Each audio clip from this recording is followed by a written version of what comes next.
everybody, and welcome to Wine Library TV. I am your host, Gary Vaynerchuk, and this, my friends, this is the Thunder Show, aka the internet's most passionate wine program, and we have a crap load of wine and a Vaniac on the show today, and I'm pretty darn excited about it. Pretty serious lineup, and I'm going to let our special guest, Kirk, tell you the story of why he's here, why these wines are here, how this all went down, how he became a Vaniac, all that, and a bag of chips. Kirk, take it away, man.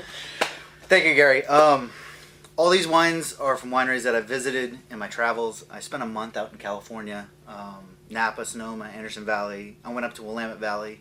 And back in 2006, I went to Willamette Valley for the very first time. Visited Anam, Patricia Green. Fell in love with the wine. Quit my job. I was doing Nice. What were you doing at the time? AutoCAD. Mm-hmm. Quit my job. Started working at a small wine store. Met the owner of a local restaurant. I'm now a wine director. So It's as easy as that. So where do you live? I live in Bangor, Maine. I work A in hotbed for wine, right? Yeah, it's huge. It's huge, right? It's taking over. Like they've canceled hunting Don't tell the season. state that I bought all of these out of state, except for this one. Right. No, it's really small, really hard to get the wine that we want in our state. We're hoping to change the state laws. Mm-hmm. If you're out there, please freethegrapes.org.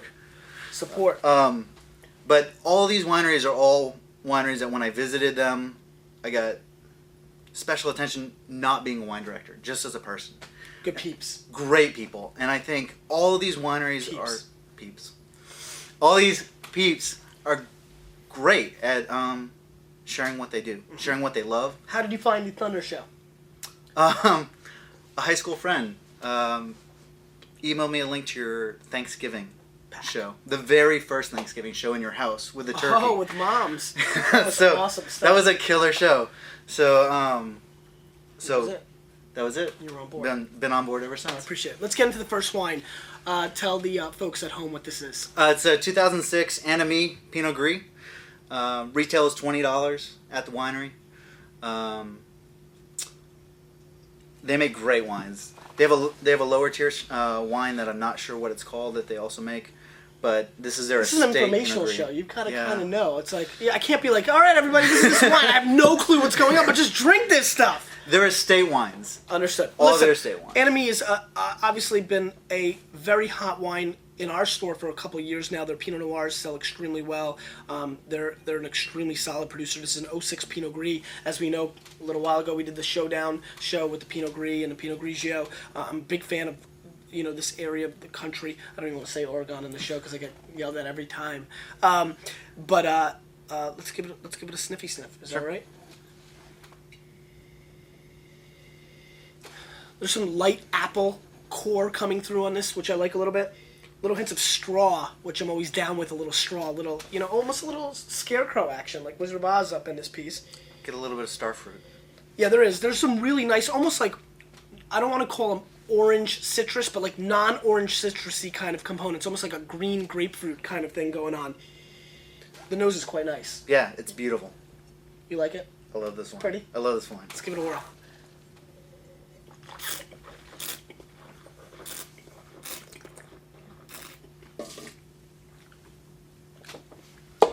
I know. Now, here come all the jokes. I'm a girly pants. I get it.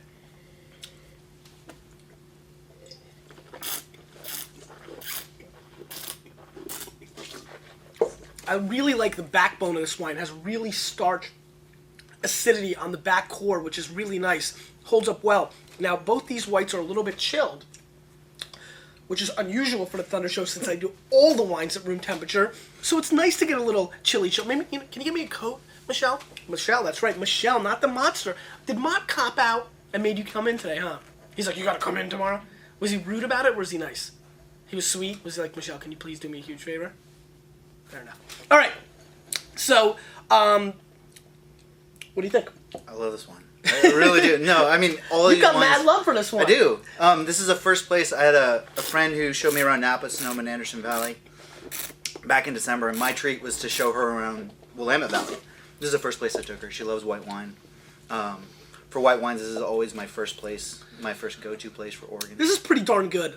It's very complex on the back end, which I'm excited about. Very complete. I get a lot of pear and a lot of acidity on the back end. I think this is a wine that will appease to a lot of people. It's got really... It's true to itself. I mean, this in a blind tasting is a home run. Like, you're like, this is an Oregon Pinot Gris. This is itself. It's doing what it's supposed to be doing. It's almost lunch pail-esque. I like that about this wine. You know, clocking in at 9. It's never late. Some of the employees here should be listening to this. It's a solid effort. You know, it's a little bit, to me, to be honest with you, it lacks maybe the crazy charisma that I look for in some Pinot Gris, especially from the Alsace. But it's well made. I mean, to me, this is really an 89-plus point wine. This could border right on the 90-point range for me. This is definitely something worth trying. It's a textbook example. And if you're trying to get into the Oregon Pinot Gris or get a feel for what they're about, you don't have to look much further than this. Yeah. Let's move on. Little rinse. Sure. So where are you the wine director? Havana. It's a restaurant in Bar Harbor. 500 plus bottle selection. I stepped into that. Bottles like a 1982 Lafite and ones that I still have never tasted on the list. Pretty cool. It's really cool. It's kind of daunting, but fun. Kellum, 2005 Chardonnay. Tell me about this wine. Napa Valley, their home vineyard is located literally just below Harlan Estate. This winery, what they did was they looked at all of the surrounding wineries, the price points for all their wines, and then they priced their wines at a third of what the average of all the wineries around them was. So this is? This is 54 cases produced, $50 only available at the winery. Now, here's my question. You say that they looked around the wineries around them. So you say Harlan, what else? Harlan, Opus, sure. Martha's Vineyard. Right, the Heights. And they decided to price it at a third of that. Right, so their Cabernet, their Cabernet that's at release is $45. Got it. Very nice. Chardonnay, they make a rosé, but only... Are they just like down on making cash, or are they just trying to be awesome? No, they're just, it's... Susanna Kellum's great. They're the first family that I met in Napa. My friend brought me in to their Christmas party. She was working in the kitchen, and Susanna heard that I was a wine director, and she was like, well, we got all our wines, will you taste through them? And while I was there, I tasted through all the wines, and she said, well, would you mind pouring? You're really charismatic. We really like you. We'd love our guests to chat with you. So I poured wines for them for a full night, fell in love with this Chardonnay, and... I had to do it to you because I knew you were I knew it was coming. scared. I knew it was coming. This wine is loaded with oak. I'm sorry to take away from your romantic story of how you were in Napa and rags to riches and became the owner of the greatest Napa Valley winery, but this wine has a crap load of oak in it. What do we think about that? It is. I mean, are you okay with that? Because a I'm lot okay of people with are. You embrace the oak monster. I am. You Not hold all hands the time. with the oak monster? We hug. We hug. You hug trees. Sometimes. Very nice. I mean, there is a lot of oak in this, but... There's a lot of oak in this. A lot of oak. But, fell in love with it, and... Now, would you say, even though, you know, at times you like the oak, is this a situation where I believe is very true in wine, that you're so in love with the people, that I'm right? attached to the wine. Yeah. Yes. I would, definitely. It's that romance notion. Sure. I met them, I was in their kitchen, I was in their house. Ron and Ham are the two sons that are the winemakers there. Ron took me around, took me through barrel tasting. Is their cab a lot better? Their cab is actually more of an old world style. It's not Napa cab, like traditional Napa cab at all. It's more old world. I think the people that like Pomerol, sure, or Pauillac, more so. Well, their Merlot is Pomerol. Their cab is Pauillac. So, jumping into this wine, I think it's over oaked. I think it's unfocused. It's a pretty big guy, so I need to be careful here. I just don't see how in any shape or form this wine is worth 54 bones. I'm not sure if it's worth 15 bones. Listen, I'm sure the people are fabulous. Trust me, I lost a friend the other day with that Larkin Cabernet Franc. Yep. This is not a fun thing for me to do, but this is my job on the Thunder Show, and I have to come through with what I think. I just think that Napa Valley Chardonnay is a tricky thing to begin with. I think you're going to have to pay higher prices, so it's not their fault. Labors are higher. You know, just a lot of factors that go into producing a Napa Valley Chardonnay. 54 bones. There's so many producers, whether it's Paul Hobbs or Ramey, and I can go on and on and on, that I think are producing far better, more classic style wines. I think this is a really unfocused effort. I really do. I think it's over oaked and it's lacking weight.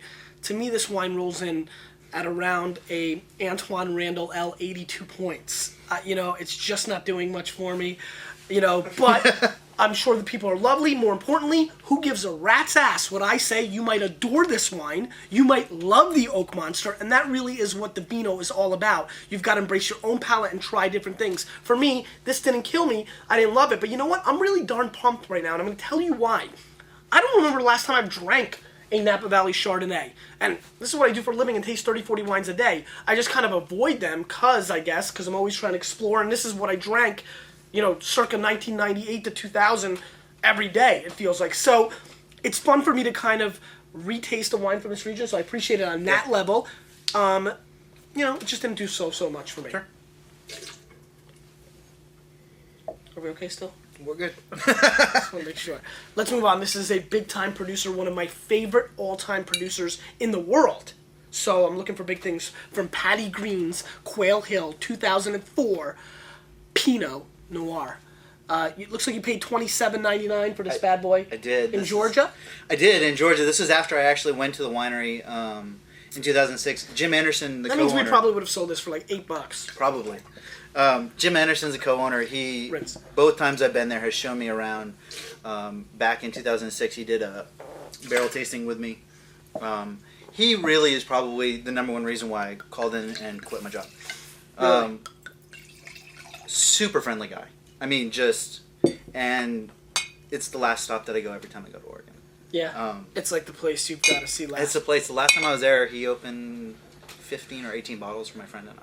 Very nice. I mean, they've got everything: Chard, Sauvignon Blanc, and their Sauvignon Blanc, which I know is not prototypical Sauvignon Blanc, but it's something that I buy tons of. It's the first Sauvignon Blanc I ever bought. Really? Ever. Well, I like this nose a lot. There's some really cool bacon fat coming through, really nice strawberries dancing all over my nose, which I appreciate. So it's more like country dancing, like a little... Do you remember in gym class, what was square dancing? Did you have to square dance? Never. Oh man, I'm old. You guys are young. We don't square dance up in Maine, I don't think. I'm sure. A lot of black Dance. pepper. There's a lot of black A pepper lot on this. of black pepper. There's also sort of like reminds me of an old dirty I-beam that was in my grandmother's barn. It was one of those ropes that's been on there for 30, 40, 50 years. Mm-hmm. It's starting to mold. Not that that's bad, but...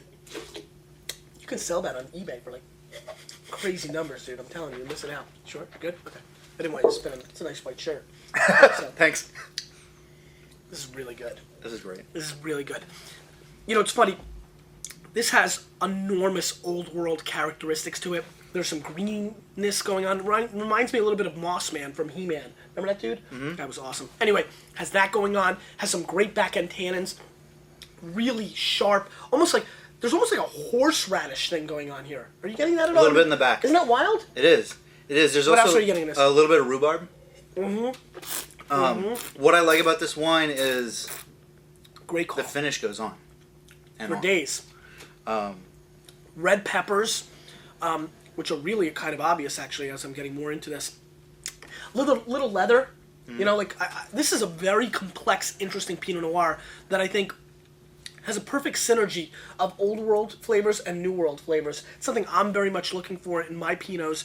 I think a lot of the sideways Santa Barbara, California Pinot Noirs that are pouring in and pumping in the Petite Syrah and are pitch black have gotten a little bit too steroid out, a little Roger Clemens-esque for me. This is a little bit more classic, a little bit more up my alley.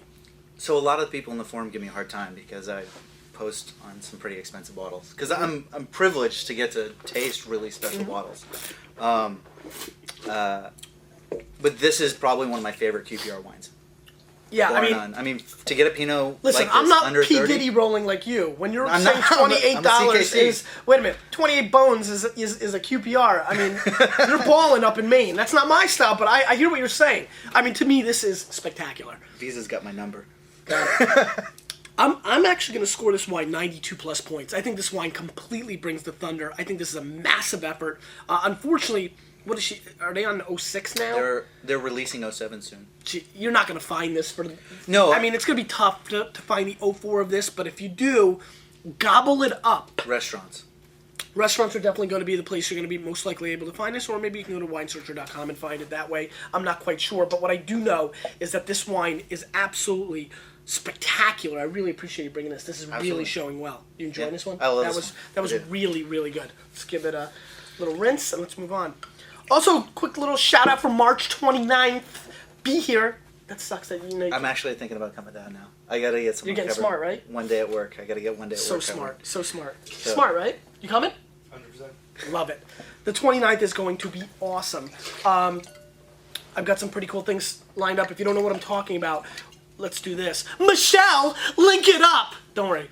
We'll have Matt do it. But it's pretty awesome. We're going to have a little forum in there, start a little thread in the forums about March 29th. If you're coming, please say you're coming. We want to gauge the amount. I got you. A little worried about parking. A little worried about a lot of things. So March 29th is going to be awesome. Let's get into the next wine. Dobbs family, Syrah, the V, 2004, Oregon, Rogue Valley. Talk to me. This is his $24 base entry Syrah. Skippers? No, Skippers is his Pinot. No, I know from Skipper. Oh, okay, yeah. Joe Dobbs is a winemaker, Mm-hmm. and this was a discovery that I stumbled on this time. Just a couple months ago when I was out there, we were stopping. It was sort of all the wineries close at 5 o'clock. Yeah, I know.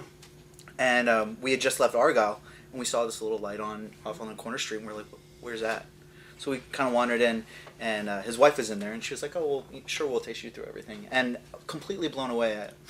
One of only two places here, and Patricia Green are the only two places I left with more than 3 bottles. Yeah, no, we've been having a lot of success with Dobbs wines, which we carry downstairs, and they kind of roll through pretty quickly. They're pretty solid wines, and I've been really impressed. This is a very over-the-top nose. It is. A lot of fruit. A little too New World balmy fake fruit for me. I mean, just a tad. How about for you? No, there's definitely a little bit of the fake fruit on the aspect. A little You bit got of like the the candy spree, fruit. like the purple spree. Remember the purple spree? Those things were awesome. Okay, yeah. You remember Yeah, that? I remember what you're saying now. Michelle, you know you like the purple spree.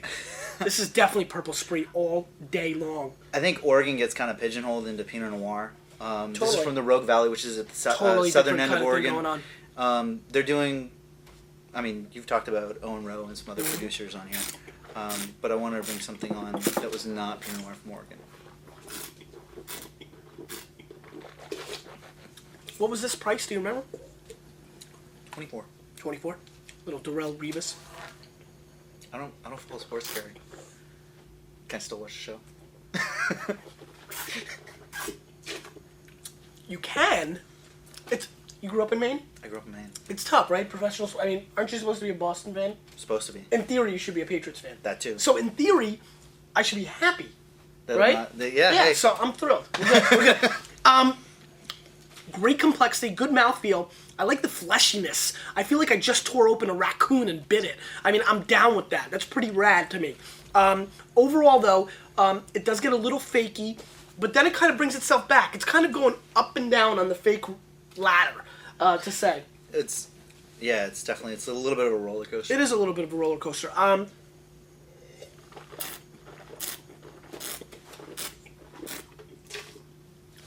okay with it. You know, I think it's pretty good, actually. It's very pure. The fruit is really clean. So I give them daps for that. I just feel like I can taste this And other bottles. all day long. Sure. And that's a weird thing, because that's where, as you know, as being a wine buyer, you get to taste a lot of stuff. Oh, absolutely. I taste obnoxious amounts of stuff. And so, you know, I've tasted this at $15, $16, $18, whether it's from the Rhone or from Australia, all day long. Actually, there's a lot of $12 Australian wines that kind of do this. And the funny part is, I'm putting a double standard, because this is an American wine, Oregon, you know, I'm kind of like, Whereas an Australian wine at 12 bones that would do this, I'd be like, oh, good for you for not being all fake fruit, New World. So, you know, it's kind of like what you expect, that preconceived notion. To me, this is a $12 to $15 wine that I would recommend. Once it goes over that $15 hump, I think you could find it elsewhere. But it's not bad. I mean, to me, this is, you know, an 87, 88 point, solid, you know, good old-fashioned wine. Good job. You know? No, yeah. No, You like the fruit. I have this in my cellar for two reasons. One, I like the fruit. I like to keep more than just Pinot Noir in my cellar. And Please. And I have an Oregon theme, so I try my best. How much Petit Verdot do you have in your cellar? Tell the truth, don't lie. Yep. Big goose egg. Uh-huh. How about Tanat? Big goose egg. How about Côte-Rôtie? Nothing. We need to international your ass a little bit. Well, you should check out my cellar track. I will. I do have I a will. little bit. I have a Grenache Blanca Very nice. and Macabeo blend. Very nice. Coma Blanca, which is spectacular. I gotta check that out. And This is going to be awesome. How much of that do you have in your cellar? 0. Okay. Zip. Who's that, my man? I'm pretty pumped to try this wild blueberry wine from Bartlett, huh? Mm-hmm. This is the reserve. It is. Signed. It's Gouldsboro, Maine. It's the 2000 vintage. He does a non-vintage blueberry wine every year. Every summer he sells out in the state. He can't ship it out. Right. The only way to get this is to come to Maine. The only way to get this bottle is to go to the winery. Last summer I had a 98 that my boss at the wine store that I worked at poured for me and served it blind, and I had never had the Winemaker's Reserve. This was a gift from Bob 2 summers ago when I was working at that first Get the wine label? store. But he does only fruit wines. Oh my god. We had an offline. Awesome. We had an offline Tuesday night, 2 nights ago, at Agnon. It's a little a Bengali restaurant. I'm losing my mind. Nice. But there was about 9 of us, 9 Vaniacs, people from the forum. Julius was there. Uh-oh. Yeah, he brought the Toomey Merlot. So shout out to everyone Julius, that that's boring as heck. So I brought. He just released a trio dessert wine, which is raspberries, blueberries, and blackberries. So I brought that This for is everyone wild. to taste. You like the nose? I do. I mean, it's like fruit pie all day long. It's like really like, it's kind of like when I do stand-up comedy and people throw pies in my face. That's exactly So what this smells So like. let me ask you, with the nose, are you thinking that it's going to be sweet? Yes. There's no doubt if I was in a blind tasting right now, hands down, if I smell Dessert this wine. wine, I'm like, this is a dessert wine. Okay. No doubt about it. Okay. Absolutely. I would be eating humble pie, as a matter of fact, after I taste this, because you told me this is dry, and that freaks me out. That's awesome. Let's give it a whirl. I mean, what does it smell like? Blueberries. Blueberries? There's blueberries going on. But there's actually A secondary little bit of flavors going on. spice. A lot of spice. Cloves. A lot of cloves. And almost like pumpkin pie. There's some there's like the spice of like a pumpkin kind of thing. Okay. Which is really cool. And then there's something else going on here. I like this. I'm already, how much, it's probably expensive. $25. Yeah, see, that's expensive for fruit wine for me. But maybe I'm wrong. I mean, what's the difference between a blueberry and a grape, right? I don't know. It's Could be. bullcrap. I should drop Actually- that preconceived notion. So a couple of years back, one of my friends told me, so this could be hearsay, but a couple of years back he was in an article where he was listed as one of the 50 most promising winemakers in America. Because if you look at the size of a grape and the tannins that are on the skin of a grape, there's, this much pulp and that much tannin. But when you go to blueberries, it's that Sure. much tannin, that much pulp. So it's a lot harder to actually make a drinkable wine out of a blueberry. And I can see that. No, I'm just kidding. This is intriguing stuff. And you're going to think I'm panning it by saying that, but I'm not. It's kind of interesting.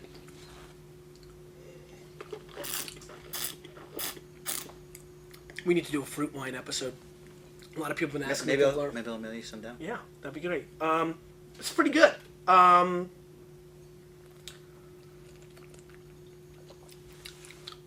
Now you know I wanted a blind taste you on it. Yeah, I would have never guessed what it was. Ever, ever, ever. There's something so strange going on here.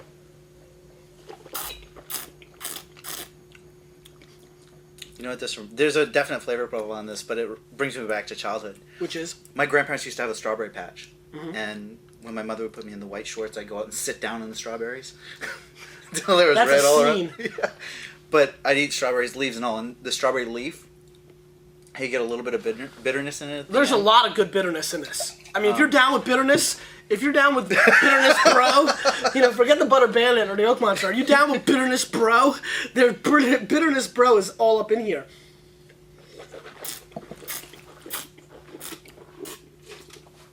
There's actually, this is a very interesting wine. I mean, honestly, a lot of people are not going to like this wine.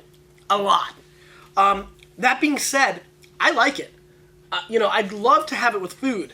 That's really what I'm thinking right now. But there's like this chemical, like, raid thing at the end. The finish is so interesting to me. I feel like I'm hanging out with, like, Radioactive Man, and he made me, like, eat something, and I'm like... there is definitely a chemical type finish. Oh, it reminds me of bug spray in a lot of ways. And I know that's going to make people be like, almost like... Like horse manure with burgundy? No, not at all, actually. No, as far as bad flavors? Oh, yes, right. I love horse manure. I can't get it. It reminds me of like a melted action figure or something. Just like you shot your G.I. Joe with a BB gun or something, Yeah. Or you dumped all those... I don't know. To me, I've got to rate it. I'm sorry. I'm like so fascinated. I'm not focused. This is like an 84-point wine, but which is not bad.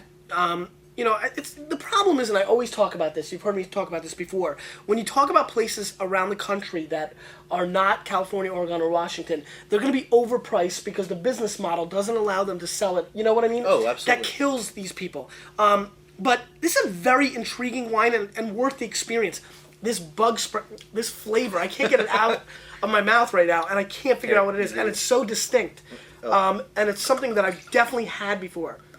And I can't figure it out. I feel like when I used to buy baseball cards and put like Barry Bonds on the top and then reseal the pack and sell them at school and be like, dude, the Barry Bonds is on top. This is worth like $40. Should I be talking about that out loud? It's kind of like the wax melt. I don't know, there's something... God, that was pretty cool. I appreciate you bringing that. Sure.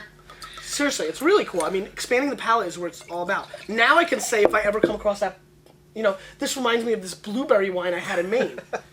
Teachworth. Diamond Mountain, baby. I'm excited about this. This is an 01. 2001, I bought it, a while ago. Joan Teachworth, Walter Teachworth, have 2 acres of Cabernet Sauvignon planted on their front lawn. How much was this? $75. Mailing list only. I told you were P. Diddy-esque. Right. Like I said, Visa's got my number. As you can see from the bottle, there's actually a lot of sediment in this. It doesn't really travel well, so if this isn't rocking, we're going to leave another bottle for you to taste again in another month or so. We'll put on the show. So let's give this a sniffy snip. Classic mountain fruit. To me, if I was doing this in a blind tasting, I would absolutely, positively think that this was Spring Mountain or Howell Mountain. You've just got that classic, California, Napa, mountain fruit. And the way you can distinctly taste or smell, that is, I always call it red paint, purple paint. There's the fruit is so extracted and so obvious, but almost like a Barossa Shiraz, but under control. Controlled chaos is what I like to call it. Really great fruit coming through. Very black, too. Never on the fruit on the red side. The mountain fruit, I always get the blackberries, the blueberries, the cassis, dark aspects, and almost a dark chocolate component. There's a little bit of like a... Eucalyptus? Yeah, there's a little bit of eucalyptus as well. That's exactly right. Great call. Don't hesitate. Just spit it out, baby. I don't want to steal the thunder. This is your thunder. There's also do you smell like the tomato juice thing? That's like my thing. Like that's the trigger that helps me find Napa mountain fruit. Do you get it? It's like it's weird. I used to have a tough time. I used to always, in the early days when the Oak Monster would make his appearance, I'd always call it milk. I always there's like a milkiness to it. And with this is more like tomatoes. Interesting. Let's give it a whirl.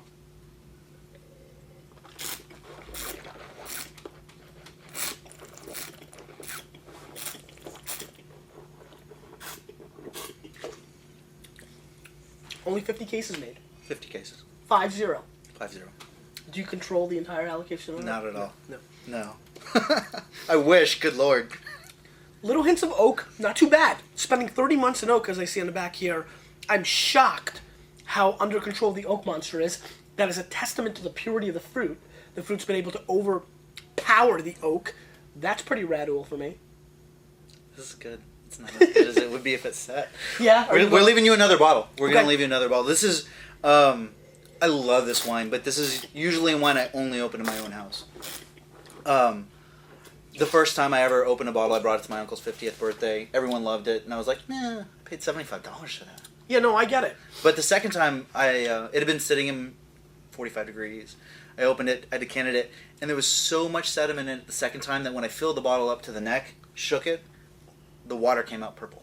Like Grange purple. Like you sent it out, like you poured it. Like that's the wine. Like you poured one of your buddies a glass of it.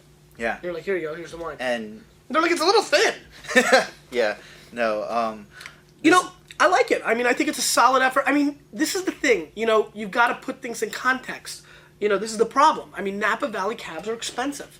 And they're clearly, in my opinion, overpriced. Have you been to Walla Walla yet? That's where you need to go. I haven't. That's next on the agenda. Cayuse actually is one of the places I want to go. Yeah, they make bombastic over-the-top wines. So you say? Yep. I like the vegetable aspect of this wine. It rolls deep in vegetables. A lot more than you get in your typical Cabernet from Diamond Mountain. Diamond Mountain's a lot of fun. It is. It's a great place. That whole crew up there is pretty tight with each other, too. I like this. I'm kind of down with it. You know, I think this is a 91-point cab. I like it. I like it a lot. I think it's very serviceable. I think it's better than a lot of things that you overpay for, like Silver Oak and Cake Bread and other things like that. It's not the craziest deal of all time from a QPR standpoint, but it's really well made, and it's structured, and it's classic, and I'd love to see what this does in the next 7 or 8 years. I think it'll really open up and kind of, you know, do its thing. Yeah. This is... there's 2 wine lists that I'm on that I buy from every year, and Teachworth and Bergstrom from Oregon. Mm-hmm. The two They that... make awesome. Yeah. Awesome wines. So... Question of the day. Question of the day. So you've watched enough of people to know you were going to get I'm not asked, gonna... so you should be prepared. It's not going to be a quiz Don't bull show. crap. No. So, so I've been tossing up. I have so many questions that I wanted to come up with. Okay, we won't hold you up. You got a plane to catch. Who do you enjoy sharing wine with the most? That's a nice question. This is a sweet guy. Because you, with a little bit of me, and a lot of guys like this, we're changing the wine world, whether they like it or not.